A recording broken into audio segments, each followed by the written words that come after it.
ಹತ್ತಿರ ಆದರೆ ಅದಕ್ಕೆ ಜನ ಬರ್ತಾರೆ. ಬೇರೆ ಬೇರೆ ಜಿಲ್ಲೆಗೆ ತುಮಕೂರಿಗಾಗಲಿ ಮತ್ತೊಂದಾಗಲಿ ಬಿಜಾಪುರ ಆಗಲಿ ಹುಬ್ಬಳ್ಳಿ ಆಗಲಿ ಬೆಳಗಾವಿ ಆಗಲಿ ಅಲ್ಲಿ ಜಿಲ್ಲಾ ಏರ್ಪೋರ್ಟ್ಗಳು ಬೇರೆ.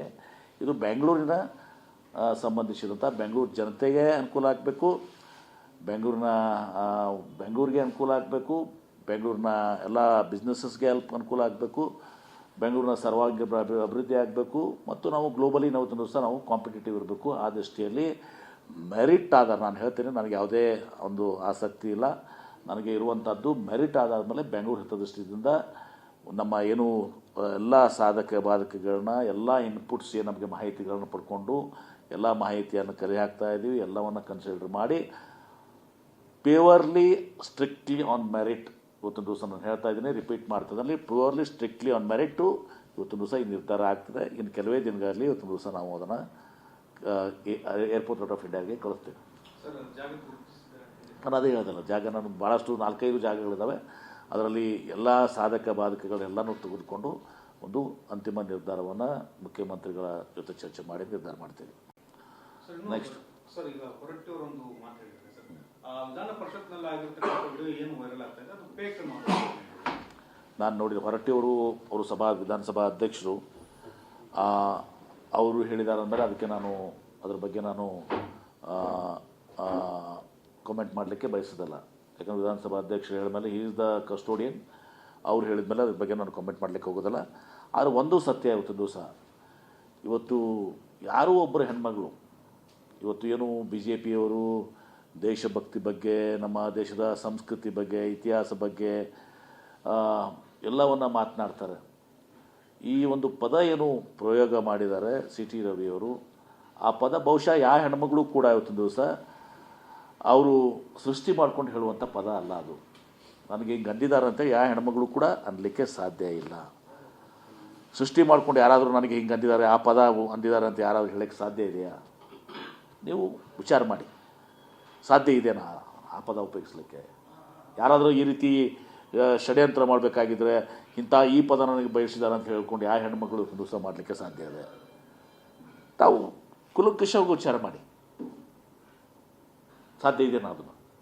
ಹೀಗಾಗಿ ಆ ಪದ ಬಳಸಿರುವಂಥದ್ದು ಭಾಳ ಅದು ಇವತ್ತು ಯಾವುದೇ ಹೆಣ್ಮಗಳಿರಲಿ, ಯಾವುದೇ ಹೆಣ್ಮಗಳಿಗೆ ಇವತ್ತು ದಿವಸ ಲಕ್ಷ್ಮೀ ಹೆಬ್ಬಾಳ್ಕರಲ್ಲ, ಯಾವುದೇ ಒಂದು ಹೆಣ್ಮಗಳಿಗೆ ಆ ಪದ ಉಪಯೋಗಿಸಿದರೆ ಅದು ಘೋರವಾದಂಥ ಅಪವಾದ. ಅದು ಯಾರಂದರೆ ಚಿಂತಕರ ಚಾವಡಿಯಲ್ಲಿ, ಮೇಲ್ಮನೆಯಲ್ಲಿ, ವಿಧಾನಸಭೆಯಲ್ಲಿ, ವಿಧಾನ ಪರಿಷತ್ನಲ್ಲಿ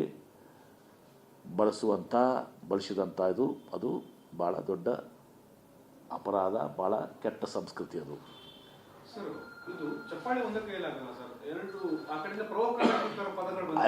ಆಯಿತು ಪ್ರವೋಕ್ ಮಾಡಿದಾರಂತೂ ತಿಳ್ಕೊಳ್ಳಿ, ಅವ್ರು ಪ್ರವೋಕ್ ಆಗಿದ್ಮೇಲೆ. ಆದರೆ ಈ ಪ್ರವೋಕ್ ಆಗಿದ್ದಕ್ಕೆ ಈ ಶಬ್ದ ಬಳಸ್ಕೊಳ್ಳೋಂಥ ಸಾಧ್ಯತೆನಾ? ಈ ಶಬ್ದ ಬಳಸ್ಕೊಳ್ಳೋಕೆ ಸಾಧ್ಯ? ಒಬ್ಬ ಹೆಣ್ಮಗಳಿಗೆ ಇವರು ಸಂಸ್ಕೃತಿ, ಇತಿಹಾಸ, ದೇಶಪ್ರೇಮ ಬಗ್ಗೆ ಜನರಿಗೆ ಕತೆ ಹೇಳ್ತಾರೆ, ಪಾಠ ಹೇಳ್ತಾರೆ. ಇದೇನಾ ಸಂಸ್ಕೃತಿ? ಒಬ್ಬ ಹೆಣ್ಮಗಳಿಗೆ ಆ ಪದವನ್ನು ಏನು ಬಳಸ್ಕೊಂಡಿದ್ದಾರೆ, ಯಾಕಂದ್ರೆ ಆ ಪದನ ಉಚ್ಚಾರಣೆ ಮಾಡೋಕ್ಕೆ ಬಯಸಲ್ಲ ನಾನು. ಆ ಪದ ಬಳಸಿದ್ದು ಭಾಳ ತಪ್ಪು. ಪ್ರವೋಕ್ ಮಾಡಿರ್ಬೋದು, ಇಲ್ಲ ಅಂತ ನಾನು ಹೇಳೋದಲ್ಲ ನಾನು. ಆದರೆ ಈ ಪದ ಬಳಸುವಂಥದ್ದು ಕೆಟ್ಟ ಪದ ಆಯಿತು. ಅದು CT ರವಿಯವರು ಮಾಡಿದಂಥ ಭಾಳ ದೊಡ್ಡ ತಪ್ಪದು. ನಾವು ಅದನ್ನು ಖಂಡನೆ ಮಾಡ್ತೇವೆ. ಆಯಿತು, ಅದು ಏನೇ ಇರಲಿ, ಅದೆಲ್ಲ ಬಗ್ಗೆ ತನಿಖೆ ಆಗಲಿ, ಕೋರ್ಟ್ ಇದೆ, ಎಲ್ಲ ನಡೀತದೆ, ಅದೆಲ್ಲ ಕೋರ್ಟಲ್ಲಿ ಆಗ್ತದೆ. ಬಟ್ ನಾನು ಹೇಳ್ತಾ ಇರೋದು ಕೇಂದ್ರೀಕೃತವಾಗಿ ಈ ಶಬ್ದವನ್ನು ಏನು CT ರವಿಯವರು ಬಳಸಿದ್ದಾರೆ ಅದು ಭಾಳ ತಪ್ಪು. ಯಾವ ಹೆಣ್ಮಗಳು ಕೂಡ ಷಡ್ಯಂತ್ರ ಮಾಡಿ ಇವರೇನು ಕತೆ ಕಟ್ತಾ ಇದ್ದಾರೆ, ಷಡ್ಯಂತ್ರ ಮಾಡಿ ಅವರಾಗೆ ಅವರು ಈ ಪದವನ್ನು ನನಗೆ ಬಳಸಿದ್ದಾರೆ ಅಂತ ಹೇಳ್ಕೊಳ್ಳೋಂಥದ್ದು ಬಹುಶಃ ಭಾರತ ದೇಶದ ಯಾವೊಬ್ಬ ಅಥವಾ ವಿಶ್ವದ ಯಾವೊಬ್ಬ ಹೆಣ್ಮಗಳು ಕೂಡ ಮಾಡಲಿಕ್ಕೆ ಸಾಧ್ಯ ಇಲ್ಲ.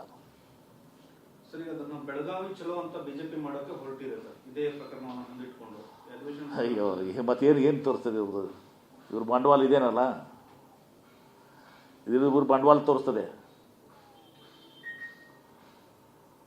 ಜನ ಇದನ್ನು ಯಾರೂ ಇದು ಮಾಡೋದಿಲ್ಲ.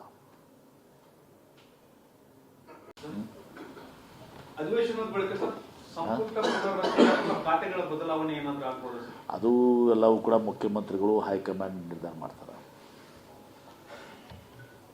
ಅವತ್ತು ಉತ್ತರ ಕರ್ನಾಟಕ ಚರ್ಚೆ ವೇಳೆ ಬಂತು ಸರ್, ನೀರಾವರಿ ಖಾತೆ ಉತ್ತರ ಕರ್ನಾಟಕದವ್ರಿಗೆ ಬೇಕು ಅನ್ನೋದು ಒಂದು ವಿಚಾರ ಬಂತು ಸರ್.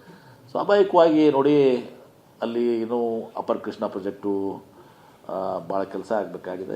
ಹೀಗಾಗಿ ಅದು ಕೆಲವೊಬ್ಬರು ಅದನ್ನು ಅಭಿಪ್ರಾಯ ವ್ಯಕ್ತಪಡಿಸಿದ ತಪ್ಪೇನಿಲ್ಲ. ಆದರೆ ಇದೆಲ್ಲವೂ ಕೂಡ ಖಾತೆ ಉತ್ತರಕ್ಕೆ ಕೊಡಬೇಕು, ದಕ್ಷಿಣಕ್ಕೆ ಕೊಡಬೇಕು ಏನಿರೋದಿಲ್ಲ. ಮತ್ತು ಕೊಟ್ಟಿದ್ದಾರೆ. ಹಿಂದೆನೂ ಕೂಡ ಬೊಮ್ಮಾಯಿಯವರಿದ್ದರು, ನಾನಿದ್ದೆ, ಎಚ್ ಕೆ ಪಾಟೀಲ್ರಿದ್ದರು ಇದ್ದಾರೆ. ಸೊ ಅದ್ರ ಬಗ್ಗೆ ನಾವು ಹೆಚ್ಚಿಗೆ ಇದು ಮಾಡುವಂಥ ಅವಶ್ಯಕತೆ ಇಲ್ಲ. ಅದು ಪಕ್ಷ ಮುಖ್ಯಮಂತ್ರಿಗಳ ಒಂದು ಪರಮಾಧಿಕಾರ, ಯಾರಿಗೆ ಯಾವ ಖಾತೆ ಕೊಡಬೇಕು ಅನ್ನೋದು ಮತ್ತು ಹೈಕಮಾಂಡ್ಗಳು ಚರ್ಚೆ ಮಾಡಿ ಕಾಂಗ್ರೆಸ್ ಪಕ್ಷದಲ್ಲಿ ಯಾರಿಗೆ ಯಾವ ಮಂತ್ರಿ ಮಾಡಬೇಕು, ಮಂತ್ರಿ ಯಾರು ಮಾಡಬೇಕು, ಯಾವ ಖಾತೆ ಕೊಡಬೇಕು ಅಂತ ನಿರ್ಧಾರ ಮಾಡ್ತಾರೆ. ಯಾವ ಕೊಟ್ಟಂಥ ಖಾತೆಯಲ್ಲಿ ಇವತ್ತು ದಿವಸ ನಾವು ಸಮರ್ಪಕವಾಗಿ ಕೆಲಸ ಮಾಡಬೇಕು. ಉತ್ತರ ಕರ್ನಾಟಕ ಭಾಗದಲ್ಲಿ ಜಲಸಂಪನ್ಮೂಲ ಇಲಾಖೆ ನಿಷ್ಕ್ರಿಯವಾಗಿದೆ ಅನ್ನೋ ಆರೋಪ ಸರ್. ಹಾಗೆ ಇವತ್ತು ದಿವಸ ಕೆಲವೊಂದು ಈಗ ಮೊನ್ನೆ ಮೀಟಿಂಗ್ ಆಯಿತು. ಮೀಟಿಂಗ್ ಆಗಿ 75,000 ಎಕರೆ UKPದಲ್ಲಿ ನಾವೇನು ಆಲ್ಮಟ್ಟಿ ಅಣೆಕಟ್ಟದಲ್ಲಿ ಮುಳುಗಡೆ ಆಗ್ತದೆ ಪ್ರದೇಶ, ಅದನ್ನು ಫಸ್ಟ್ ಇದರಲ್ಲಿ ತೊಗೋಬೇಕು ಅಂತೇಳಿ ಒಂದೇ ಇದರಲ್ಲಿ 519 to 524.256 ಏನಿದೆ, 519.6 519.246ವರೆಗೆ 56ವರೆಗೆ ಒಮ್ಮೆನೇ ಅದನ್ನು ತೆಗೆದುಕೊಳ್ಬೇಕು ಅಂತೇಳಿ ನಿರ್ಧಾರ ಒಂದು ದಿವಸ ಮಾಡಿದ್ದೀವಿ. ನಿಷ್ಕ್ರಿಯ ಆಗಿದ್ರೆ ನಿರ್ಧಾರ ಮಾಡ್ತಿದ್ವಿ. ಅಂದರೆ ಅದು 75 ಈಗ 3 ಭಾಗ ಇದೆ ಅಲ್ಲಿ. ಒಂದು 1,33,000 ಎಕರೆ ಮುಳುಗಡೆ ಆಗ್ತದೆ ಒಟ್ಟು ಪ್ರಾಜೆಕ್ಟ್ನಲ್ಲಿ. ಅದರಲ್ಲಿ ರೈತರ ಭೂಮಿ ಮುಳುಗಡೆವಾಗುವಂಥದ್ದು ಸ್ಥಳಾಂತರ ಆಗಬೇಕಾಗಿ 75,000 ಎಕರೆ ಅವ್ರನ್ನ ಭೂಮಿ ಮುಳುಗಡೆ ಆಗುವಂಥದ್ದು. ಇನ್ನೂ ಉಳಿದಂಥದ್ದು ಸುಮಾರು 33,000 ಎಕರೆ ಕೆನಲ್ ನೆಟ್ವರ್ಕಿಗೆ ಹೋಗುತ್ತೆ. ಇನ್ನು ಒಂದು 12,000 ಎಕರೆ ಇವತ್ತೊಂದು ದಿವಸ 12,000 ಎಕರೆ ಇದು ಈ 20 ಹಳ್ಳಿಗಳನ್ನು ಸ್ಥಳಾಂತರ ಮಾಡಲಿಕ್ಕೆ ಹೋಗ್ತದೆ. ಸೊ ಹೀಗಾಗಿ 3 ಕಾಂಪೊನೆಂಟ್ನಲ್ಲಿ ಫಸ್ಟ್ ನಾವು ತಗೋಬೇಕಾಗಿದ್ದು ಈಗ ಆ 75,000 ಎಕರೆ ಏನಿದೆಯಲ್ಲ ಅದನ್ನು ತೆಗೆದುಕೊಂಡು ನಂತರ 20 ಹಳ್ಳಿಗಳೇನು ಸ್ಥಳಾಂತರ ಇದೆಯಲ್ಲ ಅದನ್ನು ಮಾಡಿಕೊಂಡು ನಂತರ ನಮ್ಮದೇನು 9 ಉಪಯೋಜನೆಗಳಿದಾವಲ್ಲ ಆ 9 ಉಪಯೋಜನೆ ಕೆಲಸ ಮಾಡಲಿಕ್ಕೆ ಹೀಗೆ ಒಂದು ಪ್ಲ್ಯಾನ್ ಮಾಡಬೇಕು. ಯಾಕಂದರೆ ಯಾವುದೇ ಸರ್ಕಾರ ಇದ್ರೆ ರಾಜಕೀಯ ಬೇಡ, ಯಾವುದೇ ಪಕ್ಷ ಸರ್ಕಾರ ಇದ್ದರೆ ಹೀಗೆ ನನಗೆ ಗುರುತು ಬಂದಿದೆ. ಹಾಗಾಗಿ ಒಂದು ಒಳ್ಳೆ ಪ್ರಾರಂಭ ಅಂತೂ ಮುಖ್ಯಮಂತ್ರಿಗಳು ಮಾಡಿದ್ದಾರೆ, ಒಳ್ಳೆ ನಿರ್ಣಯ ತೆಗೆದುಕೊಂಡಿದ್ದಾರೆ. ಆ ಪ್ರಕಾರ ಮಾಡಿ ಅದನ್ನು ಆ ಸಮಯದಲ್ಲಿ ಎಲ್ಲರೂ ಕೂಡ ಇದ್ದರು, BJP ಶಾಸಕರೆಲ್ಲ ಅವರು ಕೂಡ ಎಲ್ಲ ವೆಲ್ಕಮ್ ಮಾಡಿದ್ದಾರೆ. ಕೆಪಿಸಿಸಿ ಅಧ್ಯಕ್ಷರ ಬದಲಾವಣೆ ಆಗಬೇಕು ಅನ್ನೋ ಚರ್ಚೆ ಇದೆ. ಕಾಂಗ್ರೆಸ್ ಅಧಿವೇಶನದ ಬಳಿಕ ಬದಲಾವಣೆ ಆಗುತ್ತೆ ಅನ್ನೋದು ಅದು ಪಕ್ಷ ನಿರ್ಧಾರ ಮಾಡ್ತಾರೆ.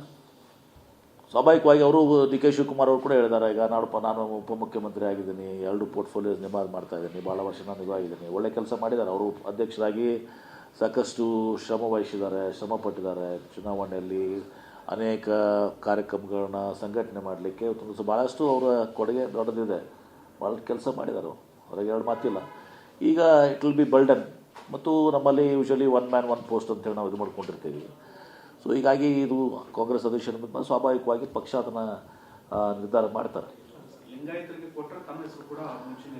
ನೋಡಿ, ನಾನಂತೂ ಕೇಳಿಲ್ಲ, ಪಕ್ಷ ನಿರ್ಧಾರ ಮಾಡ್ತದೇನು ಅದು ಪಕ್ಷದ ಚರ್ಚೆ ಮಾಡ್ತೀನಿ. ನಾನು ಇಲ್ಲೇ ಕೇಳಿದ್ದೇನೆ, ಅದು ಬಹಿರಂಗವಾಗಿ ಮಾತಾಡುವಂಥ ಸಬ್ಜೆಕ್ಟ್ ಅಲ್ಲ ಅದು. Thank you. ಕಾಫಿ ಕೊಡ್ರಿ. ಹಾಂ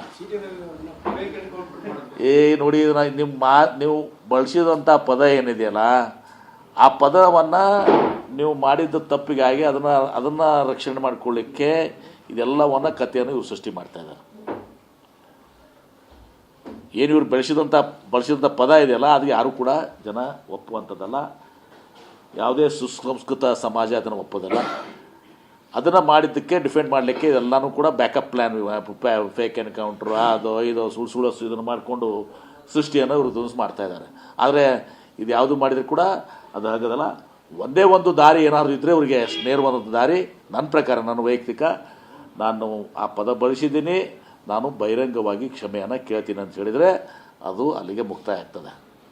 ಅದನ್ನು ಬಿಟ್ಕೊಂಡು ನನಗೆ ಅದು ಪದ ಬಳಸಿದ್ದಕ್ಕೆ ನಾವು ಫೇಕ್ ಎನ್ಕೌಂಟರ್ ಮಾಡಿದರು, ಅದು ಮಾಡಿದರು, ಇದು ಮಾಡ್ತಾಯಿದ್ರು ಅಂತೇಳಿ ಸುಮ್ಮನೆ ಅದಕ್ಕೆ ಇವರು ಫೇಕ್ ಕೌಂಟ್ರ್ ಮಾಡೋಕ್ಕೆ ಹೋದರೆ ಅದು ಬೇಕಾಗಂಗಿಲ್ಲ. ಅದು ಫೇಕ್ ಕೌಂಟ್ರ್ ಇದು.